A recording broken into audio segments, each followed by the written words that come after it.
শুধু খেয়ে যাচ্ছে পকোড়া সেই বিকেল থেকে লেগেছে শুধু খাচ্ছে। আর এই যে একজন জামাই বেশি এই মনে হচ্ছে যেন বিয়েই করতে এসছে।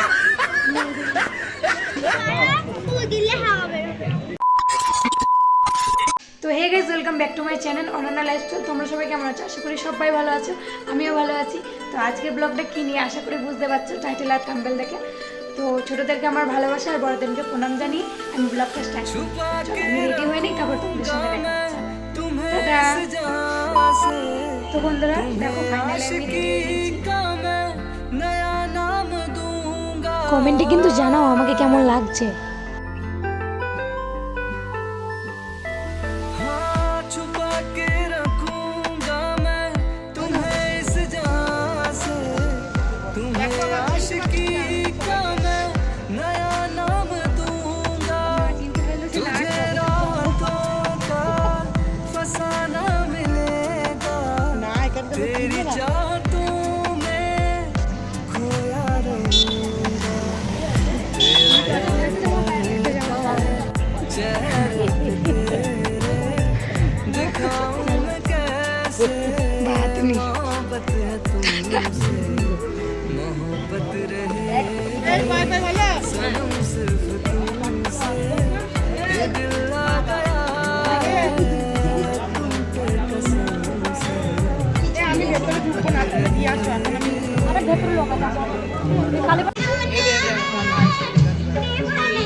তো বন্ধুরা এই যে এটা হচ্ছে মাসিমণি, দেখো মাসিমণিকে কেমন লাগছে। বেশ ভালোই লাগছিল, আমার তো বেশ ভালোই লেগেছে।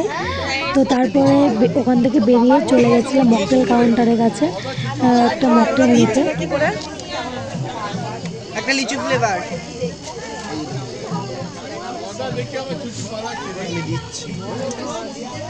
দিচ্ছে দেবে। আমি তো মকটেলটা হাতে নিয়ে খেতে খেতে একটা জিনিস ভাবছিলাম, আমি বিয়েটা কবে করবো।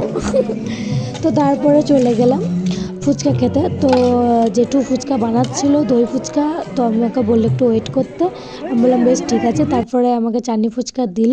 ওখান থেকে আমি একটা খেলাম, আর একটা দিদা আছে ওনাকে একটা দিয়ে দিয়েছিলাম। তো তারপরে চলে এসেছিলাম পকোড়া ট্রাই করতে।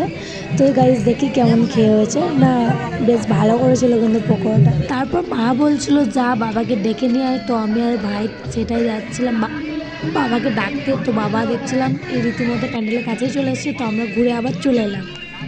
শুধু খেয়েই যাচ্ছে পকোড়া সেই বিকেল থেকে লেগেছে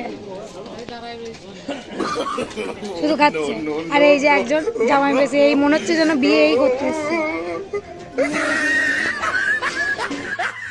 এই সেই ব্যক্তি যে 23 প্লেট পকোড়া খেয়েছে আর 24 গ্লাস মকটেল খেয়েছে। তো তারপর একটু বসে বসে সবার সঙ্গে গল্প করছিলাম, আড্ডা দিচ্ছিলাম। আর এই যে বরের জায়গায় আমরা বসে পড়েছি। এই জায়গাটা হয়েছে বরকে সাজানোর জন্য বলছি, বরকে বসানোর জন্য। দেখো গাইস কত সুন্দর করেছে ডেকোরেশনটা। তারপরে ভাই আমাকে একটা কফি এনে দিল আর সেটাই খাচ্ছিলাম। তারপর একটু ঘোরাফেরার পর চলে এসেছিলাম খাবার টেবিলে খাবার খাওয়ার জন্য। তারপরেই আমাদের সামনে খাবার প্লেট দিয়ে দিয়েছিল। চলো গাইস আমি তখন খেয়ে নিই, তারপর তোমাদের সঙ্গে দেখা হচ্ছে।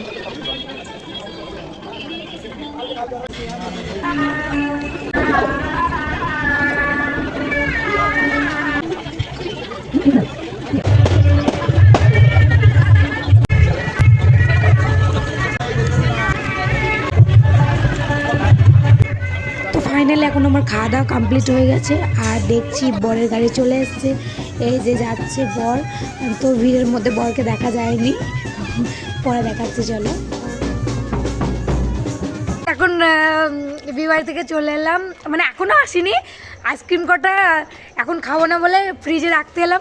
তো গাইস চলো আবার যাই বিয়ে বাড়ি, তারপরে তোমাদের সঙ্গে দেখা। ফটো তুলবো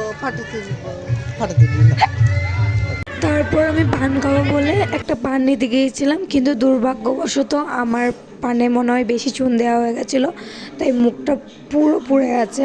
সামনে জল ছিল না, তাই একটু মকটেল নিয়ে মুখটা কুলকুচি করছিলাম, কারণ বহুত জ্বালা করছিল। ওই দিকে গিয়ে দেখি মেশামেশি ফটোশ্যুট করছে, ওটাই গিয়ে দেখলাম। বেশ কিন্তু সুন্দর লাগছিলো সব কিছুই। তো তারপরে অনেক রাতে লগ্ন বলে তো আমরা বাড়ি ফিরে আসছিলাম। চলো গাইস বাড়ি যাই, তারপর তোমাদের সঙ্গে দেখা হচ্ছে।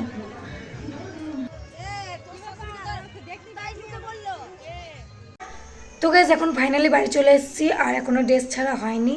তো আজকের ব্লগটা এই পর্যন্তই, দেখা হচ্ছে আবারও নেক্সট কোনো ব্লগে। ততক্ষণ তোমরা সুস্থ থাকো, ভালো থাকো, আর আমাকে একটু সাপোর্ট করো ইউটিউবে, যাতে আরও বড় হতে পারি।